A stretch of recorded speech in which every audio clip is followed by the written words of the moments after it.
पुणे हे गुन्हेगारी आणि अंमली पदार्थांचं मुख्य केंद्र बनण्यास गृहमंत्री देवेंद्र फडणवीस जबाबदार आहेत असा गंभीर आरोप ठाकरे गटाचे नेते संजय राऊत यांनी केलाय। तसंच कंगना रनौतने मुख्यमंत्र्यांच्या सुट्टीची मागणी करणं मूर्खपणा असा हल्लाही त्यांनी चढवला। ते आज प्रसारमाध्यमांशी बोलत होते।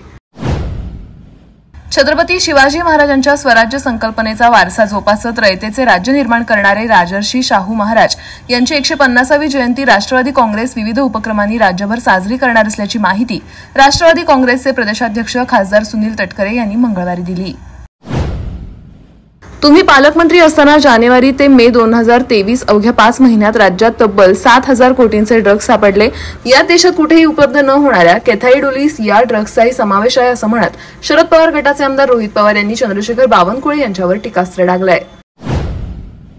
अद्याप निवडणूक जाहीर झालेली नाही, तसंच जागा वाटप देखील झालेलं नाही। खरं तर मुख्यमंत्री कोण होईल हा निवडणुकीनंतरचा विषय आहे। मागच्या वेळी उद्धव ठाकरे मुख्यमंत्री होतील असं कुणालाही वाटलं नव्हतं, पण ते मुख्यमंत्री झाले, त्यामुळे येणाऱ्या काळात काही होऊ शकतं असं अंबादास दानवे यांनी म्हटलंय।